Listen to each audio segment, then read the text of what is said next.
one day to play day. Tomorrow is our show at 500 Capp Street, which I'm feeling excited about. We had our first true on-site rehearsal yesterday. So we did one virtual rehearsal on Monday.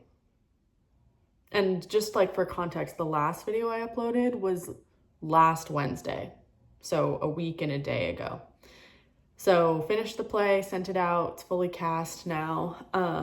And we had one virtual rehearsal on Monday via Google Meet. And then last night, Wednesday, we had our first on-site rehearsal in the house, which was great. And we're working on getting people off book, but it just like the piece made such leaps and bounds yesterday, which is always super fun to see. I think like it's just really exciting to see the dialogue start to carve itself out, like even beyond what I've written on the page, the relationships and the dynamics between the characters become more clear. I feel like when I write a play, it's like the script is a quarter of it or a third of it, but some fractional part of it. Like the script is really just the beginning, and then the rehearsal process and the people who are in it really are what brings it to life and brings it to kind of be in its more fully realized form. And what I think I'm realizing is like that articulation of the project can really only be attained through the rehearsal process and through working with actors, moving around in the space, stuff like that. So it's just like, it's really an interesting feeling because of course I wrote the script, I wrote the story, I wrote these characters, I imagined these scenarios, I wrote the musical kind of like treatment and stuff like that. But to see it then take the first leap, like even to just talk to the actors at first during our first rehearsal about like what they thought the characters' motivations were, like what they thought was going on in a scene is super interesting to just have it like take that first step out of my brain and into the world. And then to see them interacting with each other, making choices and stuff like that is so exciting. And also because I had to cast this piece basically as I was writing it, I was essentially like writing the characters for the people that I knew who were gonna play those characters. And so like for one character who was the first person that I cast even before I basically started writing, or barely I had started writing. Anyway, it's really fun to see him because he's just doing it exactly as I had imagined it, plus like he's doing it even better than I could have imagined. He's embodying the role so well. So that's really, really exciting. And I think it's just like a really amazing experience to see something come to life in front of you that you had only imagined. And I don't know, I'm really trying to like take a lesson from this about the malleability of reality. And you know, in my last video I spoke about the just barely not impossible idea and how when I was kind of confronted with the reality of this project and that it was like 2 weeks, write a new play, cast it, rehearse it, direct it, all of that stuff, that I was kind of freaked out and definitely feeling pressure and feeling stuck because of that pressure. And now that I'm on the other side of it and we're well into this rehearsal process, our show is tomorrow, like it is happening, everything is in place, touch wood, no big calamities, but I just now see that now that I'm over that hurdle, I see just how extraordinarily possible what I was working on was. Like I have realized that the line of impossibility that I thought I was near is actually like still so far away, which is encouraging in that it gives me confidence that I can kind of like push further and challenge myself to go bigger. I also feel really proud of this piece because it is, I think, really the most complex work of theater that I've written, and I feel really proud that even though I had writer's block, I like stayed committed to my like core story idea. And I feel very satisfied with the way that it has kind of ended up. I feel also proud that it feels like this is the piece that I've actually done like the most on my own. Before, it feels like I've always had like a editor or collaborator who's sort of like equal to me in rank, I guess. And this time it feels like I'm really going it alone, and like every creative choice that I'm making is like stemming from my singular vision rather than having to, I don't know, adhere to some other, like, yeah, it just feels like the prompt was just, here's this space, would you like to do something in it? And I said, yes, I will write a play. And now the thing that's come out is, of course, like totally in collaboration with the actors, but like ultimately, you know, it's this story and these characters that I imagined and wrote in this space, and it's now real. It's amazing. Highly recommend if you need to do some sort of like cognitive behavioral training around like possibility and making reality what you want it to be. I feel like writing theater is an excellent tool to get some like firsthand data around that. So another interesting thing, just as I was thinking about today, like the power of imagination and writing, and like the power of writing to like write reality, which I know sounds quite woo-woo, but I do think that that's real. I realized that in the spring, so in the spring, just a little bit of background, I was admitted to a grad program in Sweden, and I was really, really split on whether or not I was going to go. Obviously, I'm not in Sweden, so I chose not to attend that program.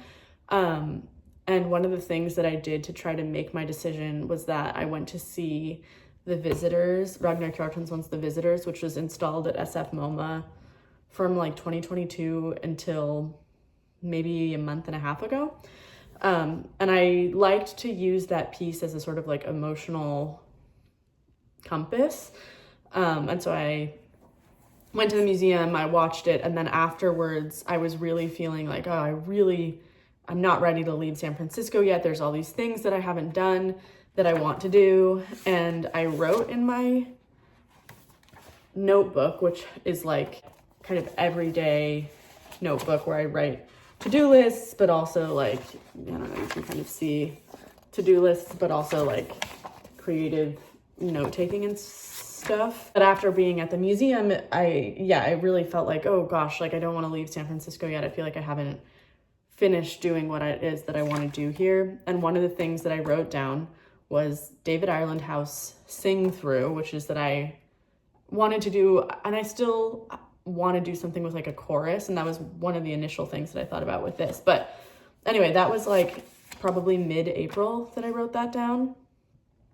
And yeah, it just struck me that I wrote down that I wanted to make a performance at the David Ireland House in April.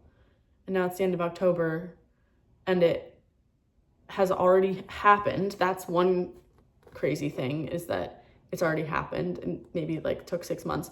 But the other thing is that I think I find it really hard to let go of this sense of control that like you can make things happen. Obviously you can make things happen, and having agency in your life is a huge thing. But also I feel like sometimes these kinds of things, opportunities, don't have that same kind of predictability to them, and you can't force them. Like there's only so much that you singularly can do to bring about an opportunity like this one. I feel like this opportunity is a combination of things that I proactively did of my own will, and things that kind of like came my way that I accepted to do, and just the kind of like organic movement of, I guess, kind of like a social life. But I want to use that as a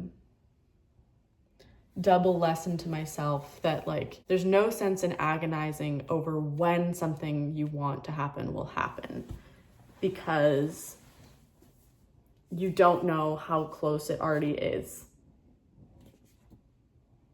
And it wasn't like I wrote down this goal and then was like, every day, what steps can I take to make this happen? I was just sort of like wrote it down I mean, there's like a bunch of other things in that list that I haven't done yet. Just because I wrote this down doesn't mean that I was working towards it every day. And I very often feel like if there's something that I want, I have to like watch it like a boiling pot, or else it won't happen because I'm not like effortfully making it happen. And I think it's so hard to do, but I want to encourage myself to trust a little bit more that good things come. It's so hard to do that though. And on the flip side, like, it's like good things come and like you can literally write reality. That is what making theater is.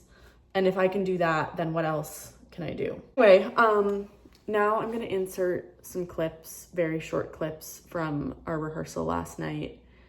The space is very blue. There's a lot of blue light because of the installation that's currently up in house, but it will give you an idea of what we've been working on. Here it is. And in the morning, he thought no more of it. Frail, starved, and thirsty, until one day, around midday, his heart ceased. But the spoon, still in his hand, continued to animate him. It's Alexandra from the future. It's like 2 or 3 months after the last clips that you just saw, though fittingly, I'm wearing the same sweater. It felt a little bit abrupt to end this video without giving you anything from the play itself, so I'm gonna cut in some photos from the night over this little section as I talk very quickly. I want to say a huge thank you to my cast, Tom Hinmarstam, Leo Selker, and Laura Badal. They were fantastic and did an incredible job bringing this play together in a record amount of time. The audience at 500 Capp was so warm and engaged, and most of all, I spent the entire play basically in the front row with a huge grin across my face, so excited and thrilled to see the play.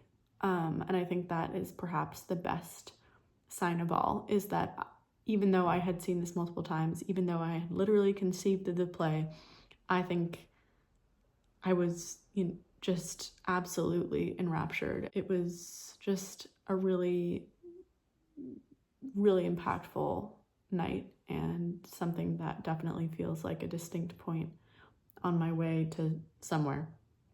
So a huge thank you to everyone who made this play possible, who participated, who came and saw it. And I hope you enjoyed this video. Bye. I have been making these little